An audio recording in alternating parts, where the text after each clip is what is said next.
Welcome to my next Lost.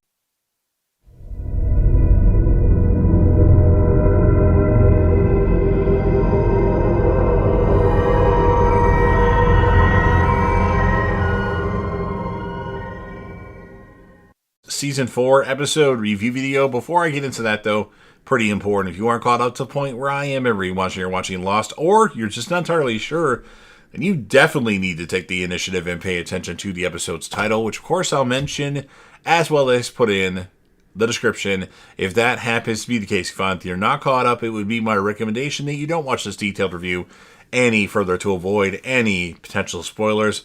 And full disclosure, everyone, I've already seen this show Lost all the way through 3 other times. It's one of my favorite shows of all time. In fact, it's top 5 of all time for me, but I'm not the only one that's currently watching Lost.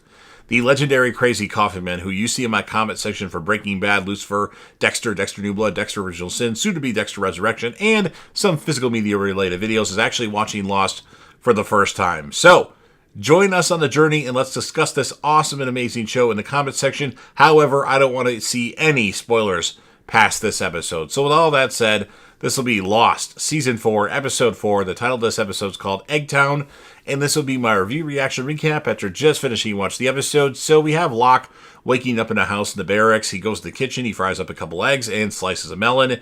After choosing a novel from the bookshelf, he takes the breakfast downstairs to Ben, who is locked in the basement, in the same room which his father, Anthony Cooper, was previously constrained in.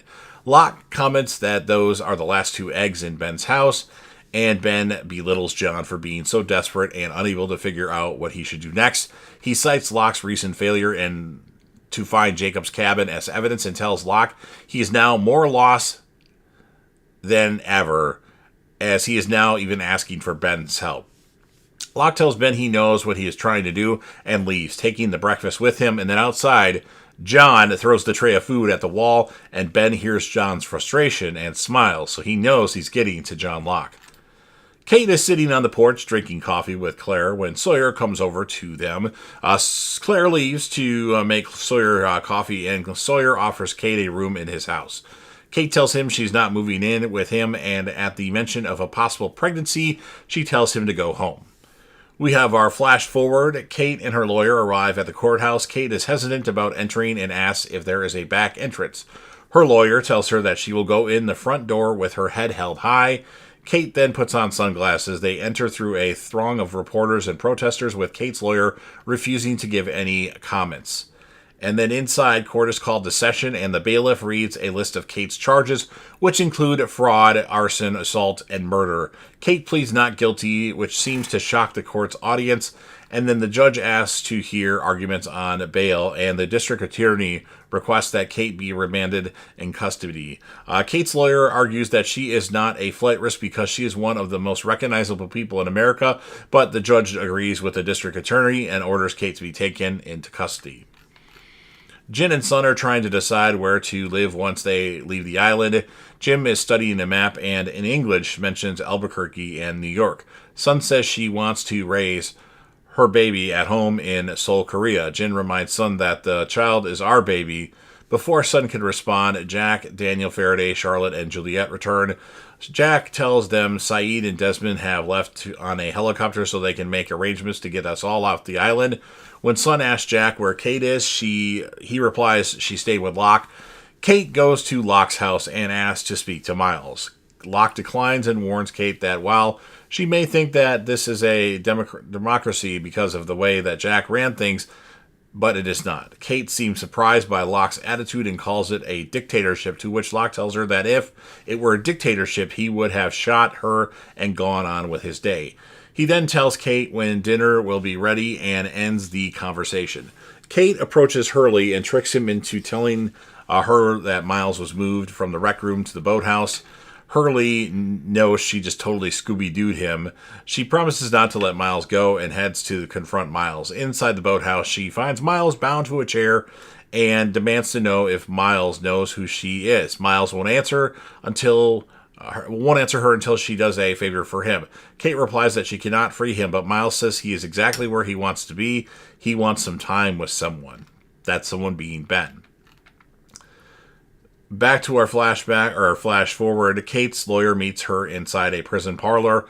The lawyer wants to make the case about who she is rather than what she has done. He suggests that they bring Kate's son to court to create sympathy toward her, but Kate refuses to involve him in her trial under any circumstances. Back to the island, Daniel Faraday checks out some Dharma boxes as Jack tries to contact the freighter. Juliet asks Jack if he should try another number on the satellite phone like 911, as no one is answering the number given to them by the freighter people. Son then asks Jack about Saeed and if he's made it to the freighter yet. Jack says he can't get into contact with the people on the freighter. After Son starts to wonder if Locke was right and the freighter people are here to hurt the survivors, Jack quickly replies that Locke has no idea of what he is doing. Son reports then why is Kate with him? Claire and Kate hang up the laundry when Aaron starts to cry. Aaron asks Kate if she can get him for her. Kate, embarrassed, says she is not very good with babies and she doesn't want to upset Aaron. Claire giggles and picks up Aaron. Kate tells her that she is good with him, and Claire laughs and says motherhood is the last thing that she thought she'd ever be good at and that Kate should try it sometime. Back to our flashboard. After being damaged in the prosecution's opening statement, Kate's lawyer apologizes to Kate for what he has to do and calls a clean-shaven Dr. Jack Shepard to the stand. Jack states that he knows Kate because he is also on Oceanic Flight 815, which crashed on the island in the South Pacific. And Kate's lawyer asks him if he knew of Kate's fugitive status and how Jack replies and how. And then Jack replies that he never spoke with the marshal as he died during the plane crash. It was Kate who later told him of her status. Jack then adds, due to her character, he also believed it to be a mistake. He also states that there were only 8 survivors of the crash, all of which Kate helped to get to shore and then safely and treated them with first aid. According to Jack, Kate was the one who helped the survivors. Before he can continue his testimony, Kate interrupts and protests. The DA then cross-examines with a single question. Do you love the defendant? And Jack hesitates and then answers, no, not anymore. Back to the island, Kate appears at Hurley and Sawyer's house where Sawyer is reading. Sawyer and Kate talk in the kitchen over Dharma wine. Sawyer notes that Kate has been spending a lot of time with Claire and Aaron. He also notes she is not here to spend time with him, and if she wants to use him, she should just ask. Kate asks Sawyer if he'll help her break out Ben. Sawyer goes to Locke's house and asks him if he is interested in a game of backgammon. Well, backgammon and John Locke are like peanut butter and jelly. They go together. But then he informs Locke after having... Wait, I messed up what I typed here.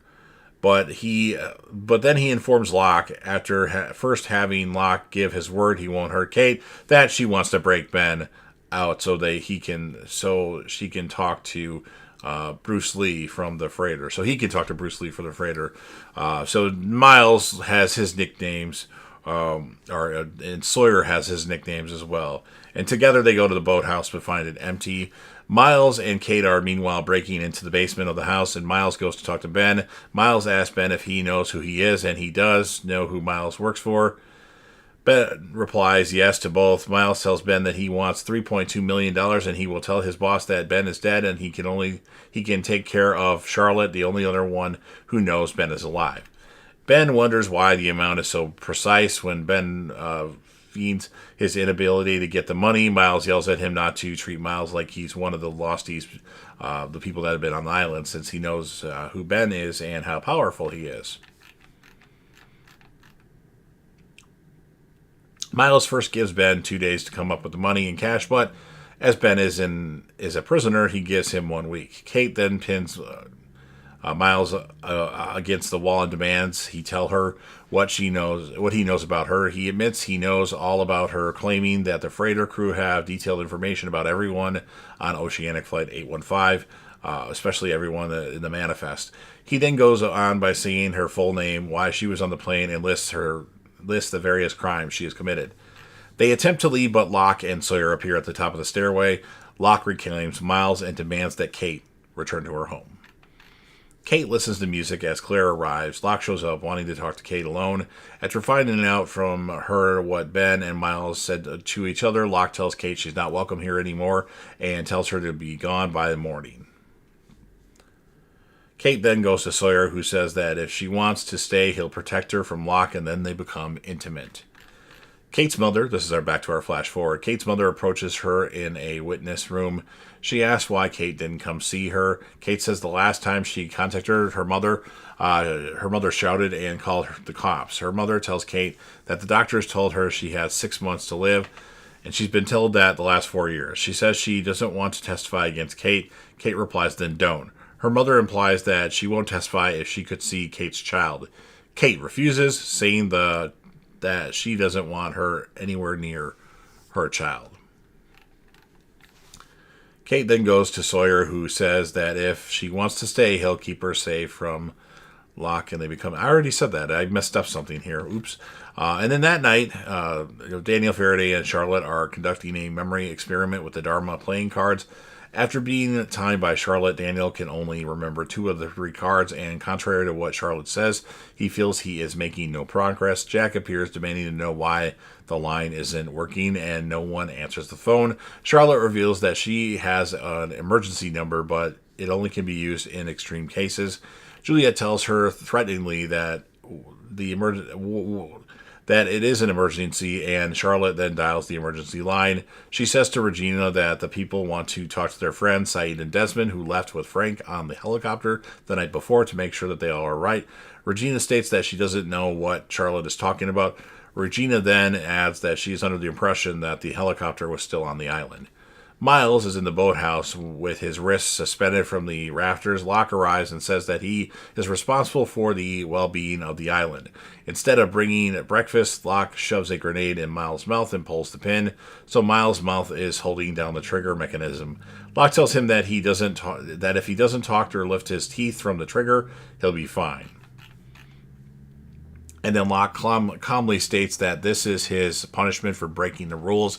Locke then leaves Miles alone with the grenade in his mouth. Kate wakes up in Sawyer's bed and wakes him with kisses.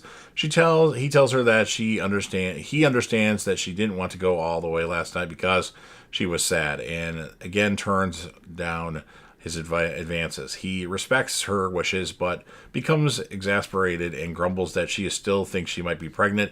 Kate states she is certain that she is not pregnant. When Sawyer seems a little too relieved at the news, she becomes super upset and begins to leave. Sawyer tells her that she'll come running back once she's mad at Jack again, and then Kate slaps Sawyer across the face, gets up and leaves.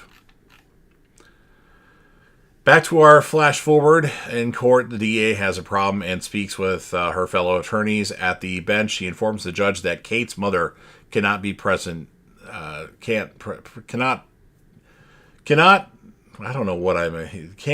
Should be present to testify due to a health problem. The judge calls recess. During the recess, the DA offers Kate a deal of 4 years in prison.